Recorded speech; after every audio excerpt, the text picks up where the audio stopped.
Cuando un hombre que se hace llamar Heckenschützer, o francotirador en alemán, escribió una carta a la Embajada de Estados Unidos en Berna en abril de 1958, Occidente no tenía idea de la escala y magnitud de las revelaciones que pronto seguirían.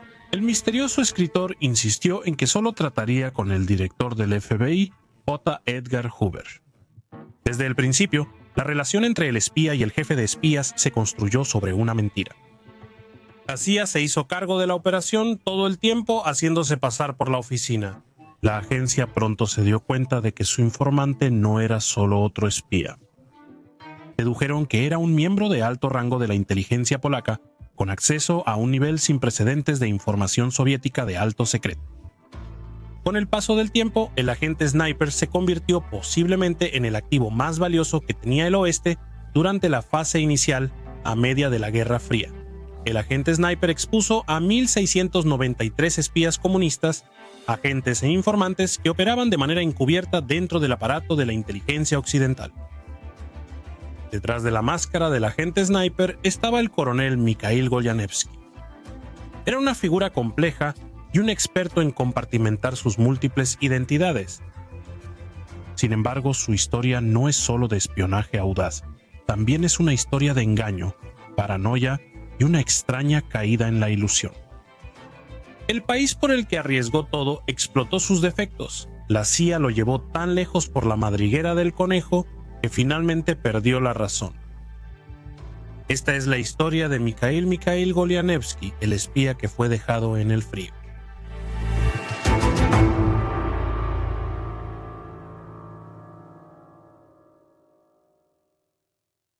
Michel Golyanevsky nació el 16 de agosto de 1922 en Polonia, en una ciudad cerca de la frontera con la Unión Soviética. Sus primeros años fueron moldeados por la turbulencia de la Europa de entreguerras, una época en la que Polonia luchaba por consolidar su independencia después de más de un siglo de partición y dominación extranjera. Su padre, también Mikhail, era contador y funcionario de impuestos, y su madre, Janina, era ama de casa. La familia de Golyanevsky era modesta pero patriótica, inculcándole un sentido de orgullo nacional y una fascinación por los asuntos militares. Durante los años de entreguerras, la familia se mudó a Wolstein. Esto se ubicaba a 800 kilómetros al oeste, cerca de la frontera con Alemania. Allí, Michal Sr. trabajó para una cervecería, mientras Janina administraba el hogar y cuidaba a su hijo. Después de completar sus estudios, Michal Golyanevsky pasó 3 años estudiando para obtener un título en Derecho en la Universidad de Poznań. El estallido de la guerra enviaría a Michal por un rumbo completamente distinto. Cuando la Alemania nazi invadió Polonia en septiembre de 1939, seguido semanas después por la Unión Soviética desde el este, su patria fue desgarrada. Como muchos polacos, Golyanevsky presenció de primera mano los horrores de la ocupación y la guerra. Estas experiencias formativas fomentaron en él tanto un odio hacia los regímenes totalitarios como una aguda comprensión de la supervivencia bajo condiciones opresivas. Trabajó como contador para la administración alemana, al igual que su padre. Tras la guerra, Polonia quedó bajo el dominio soviético, volviéndose un estado satélite de la Unión de Repúblicas Socialistas Soviéticas.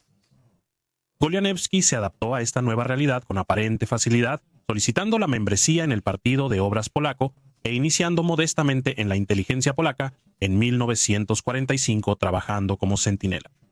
Su carrera progresó rápidamente, siendo galardonado con la prestigiosa Cruz de Bronce al Mérito de Polonia en 1946. Para 1948, Golyanevsky estaba trabajando como empleado para la Fuerza Policial Secreta de Polonia, conocida como la Oficina de Seguridad del Estado.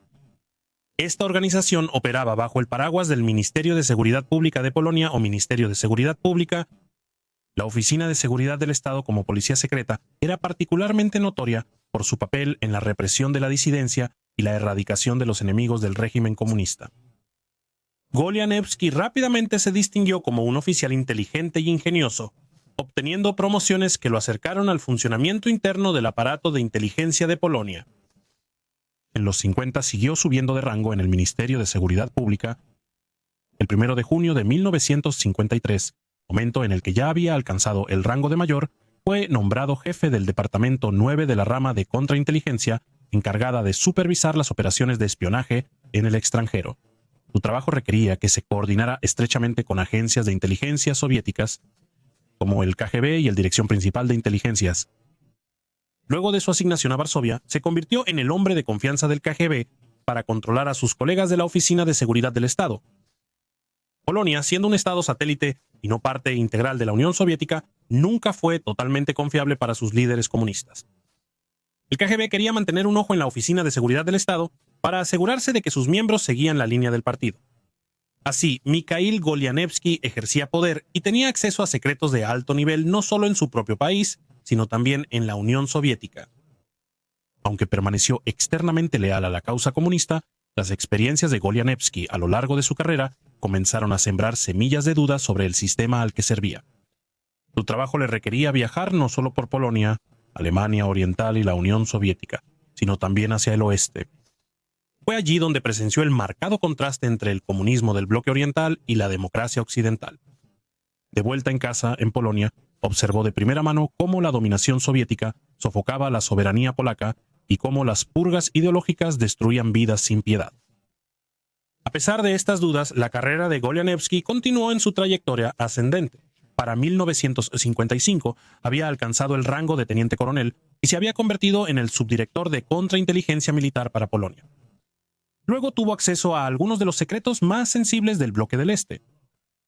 La ambición desmedida y la arrogancia general de Golianevsky a veces lo hacían impopular entre sus colegas, pero sus jefes en la Oficina de Seguridad del Estado y el KGB lo consideraban un agente competente y eficiente.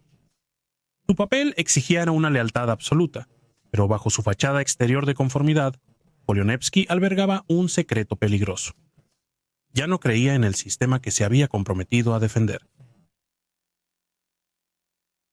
Aunque su carrera iba en ascenso, la vida personal de Golianevsky generaba mucho más conflicto. Estaba casado con una mujer llamada Ana. Ella tenía una hija de un matrimonio anterior, y ella y Mikhail tuvieron 3 hijos juntos. Para 1954, su matrimonio se estaba desintegrando, con Ana acusando a su esposo de envenenarla y viéndolo como el enemigo número 1. Mientras su vida hogareña estaba en desorden, Mikhail se había enamorado y tomado como amante a Irmgard Kampf, una mujer alemana de 28 años que vivía en Alemania Oriental trabajando como secretaria. Conoció a Irmgard en 1958 durante una de sus misiones. Golianevsky ocultó su verdadera identidad a ella, diciéndole a Irmgard que era un periodista judío llamado Jan Roman. Le dijo que había sido un luchador de la resistencia durante la guerra y que su familia fue asesinada por los nazis. Durante 2 años la colmó de regalos pagados con fondos de Oficina de Seguridad del Estado que había robado. Kampf utilizó este dinero para comprar bienes de lujo para ella misma, joyería de Suiza, un abrigo de piel de París y ropa de moda de Inglaterra. No solo eso, sino que su apartamento familiar logró adquirir un muy codiciado televisor de fabricación occidental. Para cuando todo se dijo y se hizo, Golianevsky había defraudado a su departamento por el equivalente a $60,000 estadounidenses de su fondo operativo. Retiró dinero de manera visible para las operaciones que realizaba y los agentes con quienes se reunía.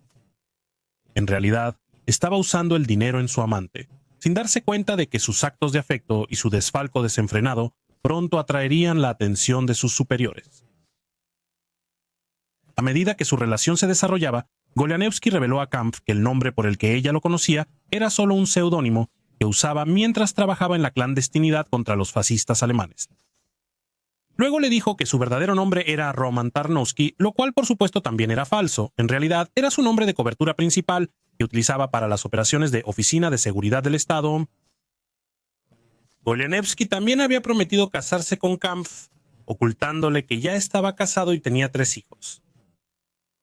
Golianevsky también tenía una amante en Polonia, aunque esa mujer tuvo un rol menor en el drama que se avecinaba.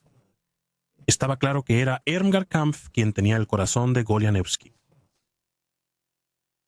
Para abril de 1958, y mientras su vida matrimonial se desintegraba y trataba de equilibrar su tiempo entre varias novias secretas, se dice que Mikhail Golianevsky finalmente cruzó el Rubicón ideológico, según el autor Tim Tate. Su posición como subjefe de contrainteligencia militar para Polonia le había proporcionado una visión interna del aparato de inteligencia dominado por los soviéticos, y lo que vio le preocupó profundamente. La naturaleza opresiva del régimen, junto con su creciente desilusión con el comunismo, llevó a Golianevsky a decidir que era hora de actuar. El 1 de abril de 1958 la embajada de los Estados Unidos en Berna, Suiza recibió un misterioso sobre dirigido al embajador Henry G. Taylor. Dentro del sobre había otro que contenía una carta escrita en alemán y que estaba dirigida al director del FBI, J. Edgar Hoover. En ella, el misterioso corresponsal ofrecía información sobre agentes y operaciones de espionaje soviéticos y del bloque oriental. El autor, identificándose como Heckenschützer, que significa francotirador en alemán, dejó muy claro que no confiaba en la CIA, sabiendo hasta qué punto había sido infiltrada por agentes del bloque soviético.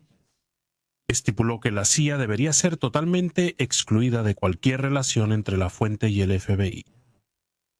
La elección de Goleanewski de Birn como el punto de contacto inicial fue estratégica.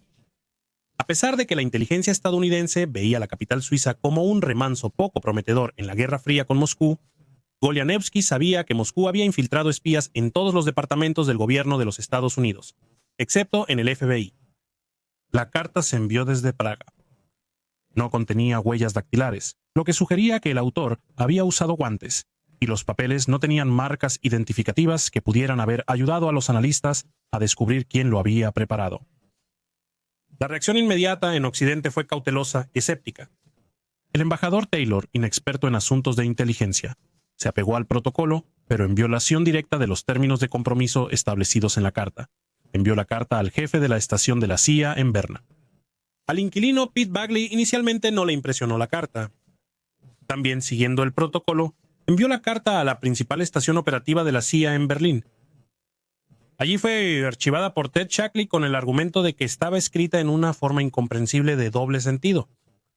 Sin embargo, Bagley también envió una copia del mensaje a la sede de la CIA en Washington, Distrito de Columbia. La carta del francotirador llegó al escritorio de Howard E. Roman, lingüista talentoso y ex jefe de la unidad polaca de la agencia. Contrario a la evaluación de otros, la visión de Roman era más positiva. El análisis forense del contenido y estilo de escritura de la carta indicaba una probabilidad de que el autor fuera polaco. En su opinión, el contenido de la carta justificaba una investigación más profunda. La positividad de Roman no fue compartida por un hombre cuya paranoia jugaría estragos en la vida de Goleanewski en el futuro. James Jesus Angleton, el jefe de la rama de contrainteligencia de la CIA, como siempre, sospechaba de una provocación soviética. En otras palabras, una oferta falsa diseñada para engañar a la inteligencia occidental y atraparlos en una trampa. Cuando Angleton examinó por primera vez las extrañas y elípticas cartas de Sniper, concluyó que probablemente era un engaño soviético. Sin embargo, Angleton decidió permitir que la situación se desarrollara inicialmente para ver qué sucedía. Todo el tiempo, el FBI estaba felizmente inconsciente del agente Sniper y su deseo de comunicarse solo con su director. Este acto de engaño por parte de la CIA, mientras aseguraba un valioso activo de inteligencia, tendría más tarde repercusiones significativas para Goleanewski y casi le costaría la vida. Para mantener la apariencia de que el FBI estaba a cargo y que la CIA no estaba involucrada, según las instrucciones dadas por el misterioso informante, la agencia colocó un anuncio codificado en la sección de clasificados de un periódico alemán. Se le dieron a Sniper detalles de un apartado postal propiedad de la CIA en Berlín Occidental, donde podía enviar informes y recoger solicitudes posteriores para obtener información adicional. Un mes después, a principios de mayo de 1958, Sniper envió su primer informe mecanografiado a quien en su mente era J. Edgar Hoover. Desde esa primavera y por 2 años, el agente Sniper envió a la agencia cartas de varias páginas a espacio sencillo casi cada mes. Cada carta brindaba amplios detalles sobre los espías del bloque soviético en Occidente y las operaciones de inteligencia soviéticas. Decir que los informes proporcionados eran una bomba sería quedarse corto. Eran nucleares. El agente Sniper describió el grado de compromiso de las agencias de inteligencia occidentales. Las impactantes revelaciones amenazaban con arrasar la cuidadosamente construida edificación del espionaje soviético en Occidente. Goleanewski proporcionó nombres y detalles de unas impresionantes 1.693 personalidades de inteligencia, incluyendo oficiales, trabajadores cooptados y agentes. Pero ¿quiénes eran los espías a los que el agente francotirador había apuntado? Entre los cientos de nombres se incluyeron muchos de los que vivirían en la infamia de la Guerra Fría durante décadas por venir. Uno de los golpes más significativos que Goleanewski entregó al principio fue una pista sobre espías en la nómina del KGB operando en el Reino Unido. Uno de estos espías, decía la carta, trabajaba para la Marina Británica, el otro, más sorprendentemente, para el Military Intelligence. 6. Esta información fue transmitida por la CIA a Military Intelligence. 5 y Military Intelligence. 6 en el Reino Unido, quienes codificaron a los espías desconocidos como Lambda 1 y Lambda 2, mientras las agencias de espionaje de Estados Unidos y Reino Unido se apresuraban a investigar a los topos dentro de sus filas. Sobre la nueva inteligencia de francotiradores se cernía la sombra omnipresente de James Angleton. A lo largo de los años al frente de la agencia, lo que comenzó como un escepticismo saludable se convirtió en una paranoia total.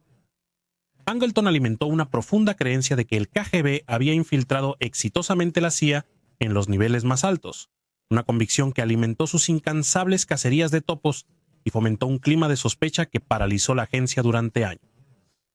Esta desconfianza inherente se extendió a los desertores e informantes, a quienes Angleton consideraba posibles plantas enviadas por los soviéticos para sembrar discordia y desinformación. Cuanto más valiosa era la información, razonaba Angleton, más probable era que fuera un engaño. Sin embargo, no se podían ignorar las advertencias de Sniper. Sus revelaciones desencadenaron pesquisas y reestructuraciones en las agencias de inteligencia occidentales. Esto incluyó la operación B-Vision, iniciada por la CIA para investigar la infiltración de Moscú en la inteligencia de Alemania Occidental. No solo fueron espías individuales los que Kolenevsky comprometió, también proporcionó valiosos conocimientos sobre las operaciones de inteligencia del bloque soviético, incluyendo sus métodos de reclutamiento, comunicación y oficio de espionaje. Esta información permitió a las agencias de inteligencia occidentales refinar sus estrategias de contrainteligencia y defenderse mejor contra los esfuerzos de espionaje soviético. Kolyanevsky también fue la primera fuente en informar en detalle sobre el concepto de desinformación, en la jerga de hoy, noticias falsas. Explicó cómo el KGB utilizaba información falsa para proteger a los agentes soviéticos, desacreditar información precisa y engañar a los servicios de seguridad occidentales. Por mucho que a la CIA le disgustara admitirlo, estaban legalmente obligados a compartir la inteligencia del agente francotirador con el FBI. La CIA está prohibida de operar dentro de los Estados Unidos. Todo lo relacionado con la seguridad interna y el contraespionaje dentro de los Estados Unidos cae directamente bajo la jurisdicción del FBI. Dado que tantos de los espías expuestos eran personal diplomático que rotaba dentro y fuera de Washington, Distrito de Columbia, la CIA no tuvo más alternativa que informar al FBI sobre su informante. Para diciembre de 1958, los informes del francotirador habían comenzado a acumularse y la CIA finalmente dio la noticia al FBI. Comprensiblemente, cuando se le informó, Hoover estaba furioso. Howard Roman, el lingüista forense de la CIA, dijo que Hoover estaba furioso como el infierno cuando descubrió que habíamos estado abriendo su correo. Después de que la ira roja se disipó, Hoover accedió a permitir que la CIA continuara con la operación de francotiradores siempre y cuando el FBI pudiera ver toda su inteligencia. Para febrero de 1959, la oficina estaba satisfecha de que el agente francotirador era una fuente confiable. Solo James Angleton aún albergaba sus dudas. Dado que los informes también implicaban al personal diplomático de los Estados Unidos, el FBI a su vez estaba obligado a notificar al Departamento de Estado. Lo que Kolyanevsky temía estaba sucediendo. La información que estaba transmitiendo se estaba difundiendo por todas partes, sin tener mucho en cuenta su seguridad. La CIA instruyó a todos aquellos que recibieron la inteligencia a no actuar sobre ella sin la autorización expresa de la agencia, pero esto fue tan efectivo como cerrar la puerta del establo después de que el caballo se había escapado. Pero eso no fue todo. El Departamento de Estado siguió informando a la Embajada de los Estados Unidos en Varsovia que un informante revelaba el control del KGB sobre el personal de la Embajada estadounidense en Polonia. Sniper ya había advertido irónicamente que la Embajada de los Estados Unidos en Varsovia estaba comprometida. Solo era cuestión de tiempo antes de que la información se filtrara de vuelta a la Oficina de Seguridad del Estado y al KGB de que la inteligencia polaca estaba filtrando información al oeste. A finales de 1960, Kolyanevsky supo por un contacto en Varsovia que el KGB estaba buscando a un traidor en el componente de inteligencia extranjera de la Oficina de Seguridad del Estado que estaba filtrando secretos a la CIA. Su corazón se hundió. Aunque no podía afirmarlo con certeza, había una alta probabilidad de que el presunto traidor fuera él mismo. Y así fue como todo regresó al inicio. El KGB no confiaba en la Oficina de Seguridad del Estado en Polonia, pero había un polaco en quien sí confiaban. Su nombre resultó ser Mikhail Golianevsky. En un irónico giro del destino, Golianevsky fue nombrado para liderar la investigación sobre, él mismo. Alrededor de esta misma época, hacia finales de 1960, Golianevsky encontró que sus relaciones personales comenzaban a alcanzarlo. La cantidad de dinero que había retirado de los fondos operativos no había pasado desapercibida. La Stasi en Alemania Oriental había estado investigando después de una auditoría y en noviembre de 1960 informó a las autoridades polacas que Golianevsky estaba teniendo contactos no autorizados con su amante Irmgard Kumpf. Justo antes de Navidad, en 1960, Golianevsky fue ordenado rápidamente por sus jefes para explicar su vida amorosa secreta. Golianevsky admitió haberse enamorado de Kampf, explicando que su esposa Ana estaba mentalmente enferma y actuaba de manera irracional hacia él. Expresó su intención de divorciarse y su determinación de casarse con Kampf. Dada su posición senior dentro de la inteligencia polaca, obtener un divorcio no era tan simple como contratar a un abogado y presentar los papeles de divorcio. Necesitaba la sanción burocrática de sus superiores. Esto no estaban dispuestos a dar y se ordenó a Golianevsky que terminara su relación con Kumpf. No solo estaba roto el corazón de Golianevsky, sino que su carrera, una vez prometedora, estaba en pedazos. Fue degradado y removido de su puesto senior. Con los buitres rondando en la investigación sobre la filtración en su oficina, Golianevsky tenía que idear un plan, y rápido. Admitió ante la Oficina de Seguridad del Estado que no tenía más opción que terminar su relación con Kumpf, pero propuso a sus jefes como concesión que se le permitiera regresar a Alemania Oriental para terminar la relación en persona.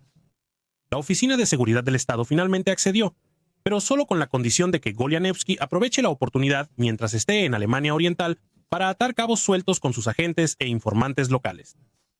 Con esto, la Oficina de Seguridad del Estado dejó inadvertidamente la puerta abierta para que Golianevsky ejecutara su audaz plan. Golianevsky se apresuró a volver a su oficina en Varsovia.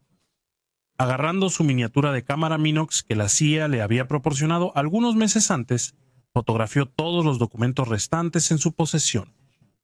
Luego retiró documentos de su oficina, algunos destinados a un punto muerto de la CIA en un parque de Varsovia. Los otros se guardaron en sobres para ser enviados por un mensajero a Berlín en previsión de su llegada allí. Luego retiró 11.300 marcos alemanes de los fondos de la oficina y envió un telegrama a Irmgard Kampf para informarle que pronto llegaría a Berlín Este. El 26 de diciembre de 1960, Golianevsky dejó Varsovia en tren. Al llegar a Berlín Este, se reunió con sus colegas del Ministerstwo Spraw Wewnętrznych, el departamento paraguas para todos los servicios de espionaje polacos.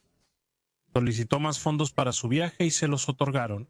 En este punto no está del todo claro lo que Irmgard Kampf pensaba de todo lo que estaba sucediendo, pero ciertamente no tenía idea de que se estaba involucrando en un plan para desertar. Todavía conocía a su prometido por su falso alias Roman Tarnowski. Unos días después de llegar a Berlín, Golianevsky decidió que era el momento adecuado para hacer su jugada. En una fría noche de enero de 1961, Golianevsky y Kumpf se escabulleron de su vigilancia de la Stasi en Berlín Este, caminando hacia la frontera con Berlín Oeste y la promesa de libertad. Las apuestas eran muy altas. Un error, un instante de duda y serían atrapados. Pero Golianevsky siguió adelante impulsado por la desesperada esperanza de escapar de las garras de la Oficina de Seguridad del Estado y encontrar refugio en el oeste. Su plan funcionó y la pareja cruzó la frontera sin incidentes. El muro de Berlín aún no había sido construido, por lo que cruzar de este a oeste no era tan difícil como lo sería más tarde para muchos otros. Golianevsky contactó inmediatamente a su manejador de la CIA usando un nombre en clave preestablecido, Herr Kowalski. Después tomó un taxi al consulado estadounidense. Allí se reveló como Heckenschützer, el hombre que había estado entregando información secreta soviética de alto nivel durante los últimos 3 años. La estación de la CIA en Berlín envió inmediatamente un mensaje urgente a Washington informando de la llegada del desertor. La CIA se sorprendió por la presencia de Kumpf. Desconocían su identidad y motivo de presencia. Golianevsky, a un anónimo, dijo que él y Kumpf buscaban asilo político. Sin embargo, pidió que Kumpf abandonara la habitación. Mientras su prometida estaba de pie en el pasillo, Golianevsky reveló su verdadera identidad como coronel en la Oficina de Seguridad del Estado. Les dijo a los agentes que le preocupaba que el shock de que Irmgard descubriera su verdadera identidad y planes para desertar pudiera afectar negativamente su salud mental. Irmgard no solo desconocía su verdadero nombre o para quién trabajaba, sino que también ignoraba el hecho de que Golianevsky estaba casado y tenía 3 hijos. La agencia accedió a seguir con la mentira de Golianevsky a Kumpf, transportando a la pareja en un avión militar el 5 de enero de 1961 a Wiesbaden, al oeste de Frankfurt, donde se alojaron en un centro de recepción de desertores de la CIA. Fue allí donde finalmente comenzaron a surgir las verdades. Golianevsky reveló a Kampf su verdadera identidad y la CIA finalmente tuvo que revelar que habían estado engañando a Golianevsky todos estos años. Golianevsky comprensiblemente no estaba nada contento con esto, luego de darse cuenta de cómo fue que se vio comprometido. Mientras tanto, en la sede de Oficina de Seguridad del Estado, la inteligencia polaca notó que algo andaba mal. Golianevsky no asistió a una reunión programada con uno de sus agentes de Alemania Oriental y se desconocía su paradero. Al no encontrarlo en el apartamento alquilado en Berlín ni en ningún otro sitio, los soviéticos comprendieron que había ocurrido lo peor. Se lanzó una investigación urgente para descubrir qué información había comprometido Golianevsky. Al irrumpir en la caja fuerte de su oficina, la Oficina de Seguridad del Estado descubrió que había acumulado clandestinamente una vasta gama de documentos que detallaban parte de la información más sensible del servicio de inteligencia. Mientras la Oficina de Seguridad del Estado y la KGB se apresuraban a evaluar sus pérdidas, Golianevsky y Kumpf fueron trasladados en un avión militar el 12 de enero de 1961 a América. Allí, Golianevsky fue sometido a un extenso interrogatorio por la CIA, primero en una casa segura en Maryland y luego en Virginia. A la pareja se les dieron las identidades encubiertas de Franz Oldenburg e Irmgard Henschel. Fue en este punto cuando comenzaron los juegos mentales y Golianevsky comenzaría a descender lentamente a la locura. El interrogatorio de Golianevsky fue una mina de oro para la CIA, lo que llevó a la eventual captura de innumerables espías. Desde los Estados Unidos hasta Europa y el Medio Oriente, Golianevsky proporcionó detalles de lo que parecía ser una penetración al por mayor de la inteligencia occidental. Entonces, ¿quiénes eran algunos de los espías que el agente francotirador eliminó? Lambda One era George Blake, un alto oficial del Military Intelligence, CISA. Blake se convirtió en comunista tras su liberación como prisionero en la Guerra de Corea. Luego se convirtió rápidamente en un agente doble para la Unión Soviética. Traicionó las operaciones occidentales al KGB, más infamemente el secreto túnel de Berlín y la Operación Oro, una operación conjunta de Military Intelligence, SEIS y la CIA para espiar la embajada soviética en Berlín Este. Su traición causó la muerte de varios agentes occidentales. La información de Golianevsky fue instrumental para exponer la duplicidad de Blake, lo que llevó a su arresto y encarcelamiento. Sin embargo, el tiempo de Blake en prisión fue breve. Logró escapar de Warwood's Scrubs y desertar a la Unión Soviética, donde vivió el resto de sus días. Lambda 7 resultó ser Harry Houghton del infame anillo de espías de Portland. Esta red que operaba en Gran Bretaña había estado canalizando sistemáticamente secretos militares sensibles a Moscú. Houghton era un ex empleado de la Marina Real que tenía acceso a documentos clasificados en el establecimiento de detección submarina en Portland a través de su novia Ethel Ye. Juntos pasaron secretos de la Marina a Gordon Lonsdale, quien en realidad era Conan Malady, un hábil oficial de inteligencia soviético. El anillo también incluía a Peter y Helen Kroger, cuyos nombres reales eran Morris y Lona Cohen, quienes eran espías nacidos en América que proporcionaban canales de comunicación cruciales a Moscú. La información de Golianevsky permitió a la inteligencia británica desmantelar toda la red. Las revelaciones de Golianevsky se extendieron a otras áreas críticas de la Guerra Fría. En Suecia expuso a Stig Wenström, un alto oficial de la Fuerza Aérea y funcionario de la OTAN, como un activo soviético a largo plazo. Wenström había estado proporcionando a Moscú información clasificada sobre las estrategias de defensa de Suecia y la OTAN, comprometiendo significativamente la seguridad occidental en la región nórdica de importancia estratégica. El impacto de la deserción de Golianevsky se extendió incluso hasta el Medio Oriente, donde identificó a Israel Beer, un destacado experto en seguridad israelí y confidente del primer ministro David Ben-Gurion, como un agente soviético. Beer había estado proporcionando a Moscú valiosos conocimientos sobre las políticas de defensa israelíes y las capacidades militares. En Alemania Occidental, la información de Golianevsky llevó a la exposición de Heinz Felfe, el subdirector del Servicio de Inteligencia Extranjera de Alemania Occidental, el Bundesnachrichtendienst. Felfe había sido un agente soviético desde principios de los años 1950, proporcionando a Moscú información crítica sobre las operaciones de inteligencia de Alemania Occidental y las estrategias occidentales en los Estados Unidos. Golinevsky ayudó a exponer a Irving Skarbek, un funcionario del Departamento de Estado de los Estados Unidos que trabajaba en la Embajada de los Estados Unidos en Varsovia durante finales de los años 50. Skarbek se convirtió en la víctima de una clásica trampa de miel. La Oficina de Seguridad del Estado lo atrapó en la cama con una mujer polaca que habían enviado para atraparlo. Fue chantajeado para cooperar con la Oficina de Seguridad del Estado y la KGB. Skarbek tenía un rango bajo y la información que proporcionó tenía una clasificación más baja que muchas de las otras figuras ya mencionadas. Esto llevó a especulaciones de que Skarbek fue establecido como una distracción para proteger a un agente de la KGB más valioso a largo plazo dentro de la Embajada de los Estados Unidos en Varsovia. Skarbek, o quizás quien quiera que fuera sacrificado para proteger, es el probable candidato para la persona que filtró la actividad del agente francotirador a los soviéticos.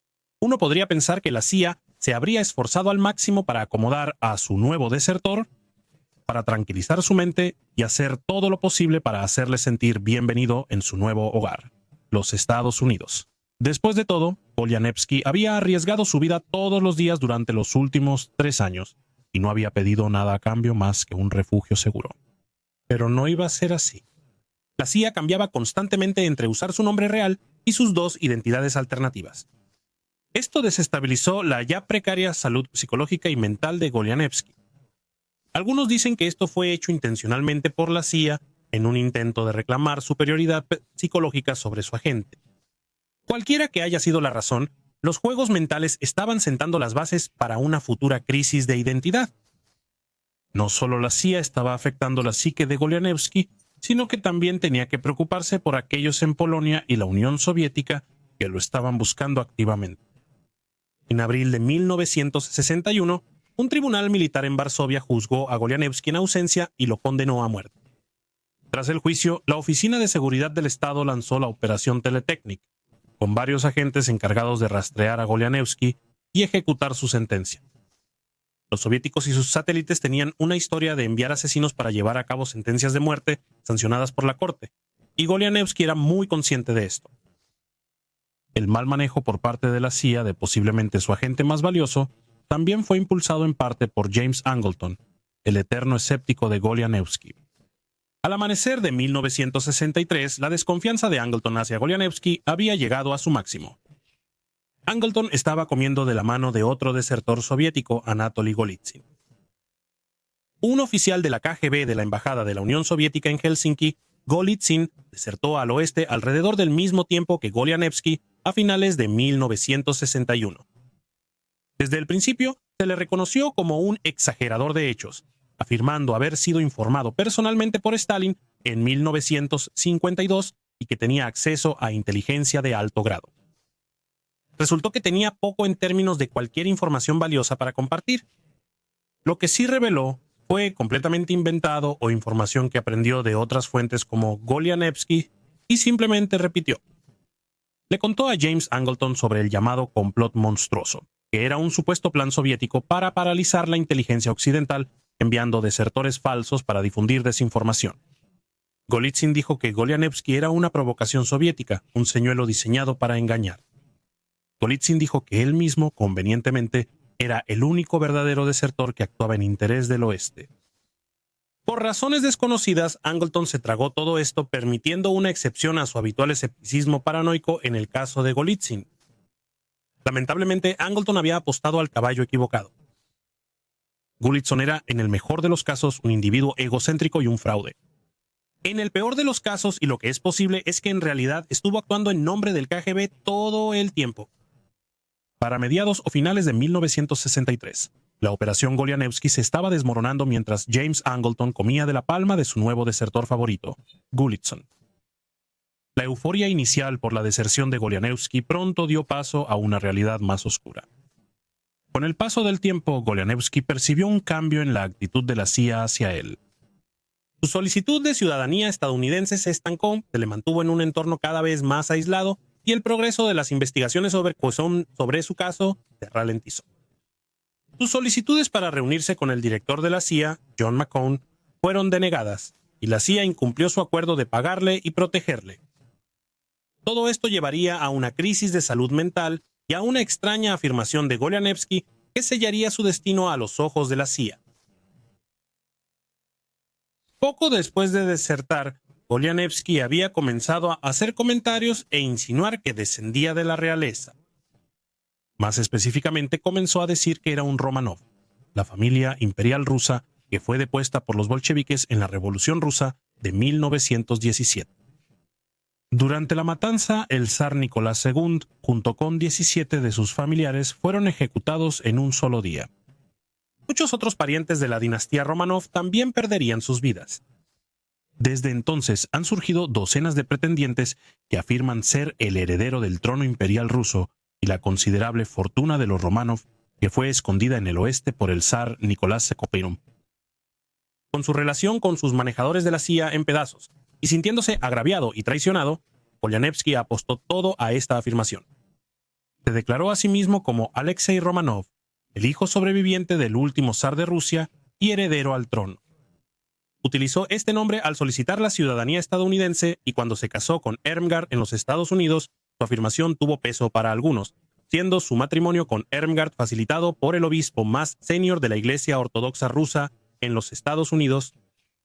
Inicialmente las afirmaciones se hicieron solo a sus manejadores, pero para finales de 1963, el gobierno de los Estados Unidos había abandonado efectivamente a Mikhail Golianevsky. En un movimiento desesperado, Golianevsky hizo una aparición en la radio el 10 de agosto de 1964 en Nueva York, durante la cual se proclamó públicamente como Alexei, el hijo del último zar de Rusia. Dijo que había venido a América no solo para exponer a los espías soviéticos, sino también para reclamar su fortuna como el legítimo heredero del trono ruso. Su historia era que había evitado el asesinato durante la revolución al ser introducido clandestinamente a través de Siberia a Polonia.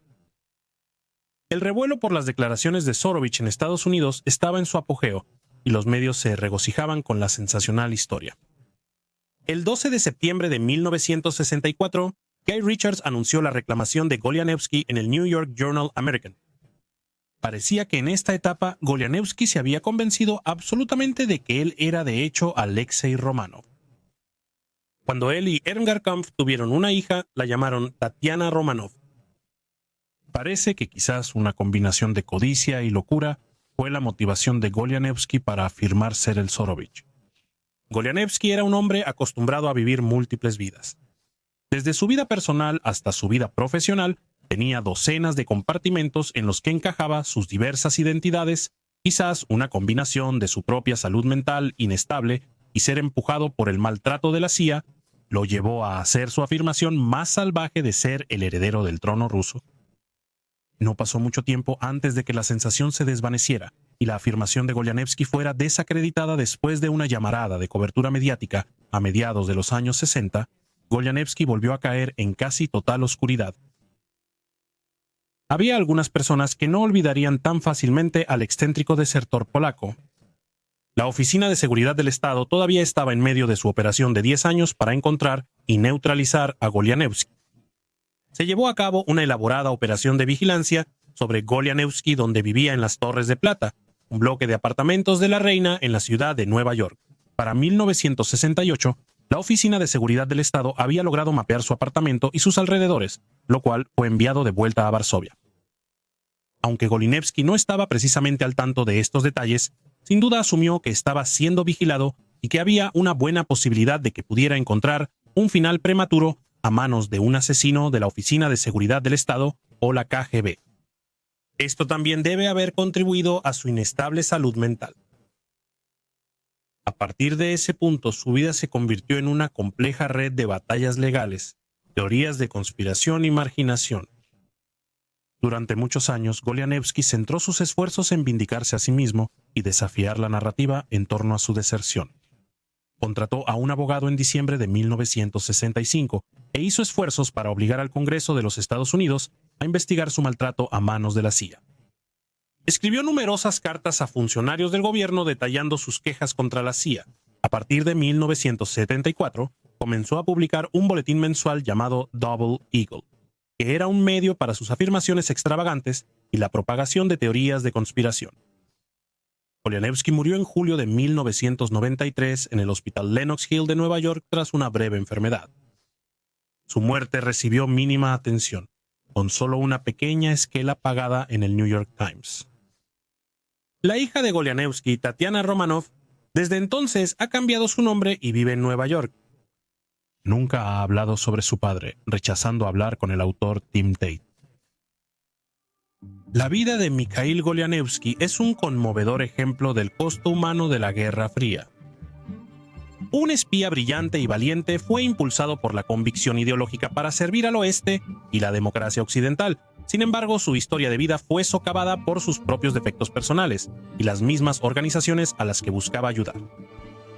El impacto de la inteligencia de Golianevsky cambiaría para siempre el panorama de la Guerra Fría.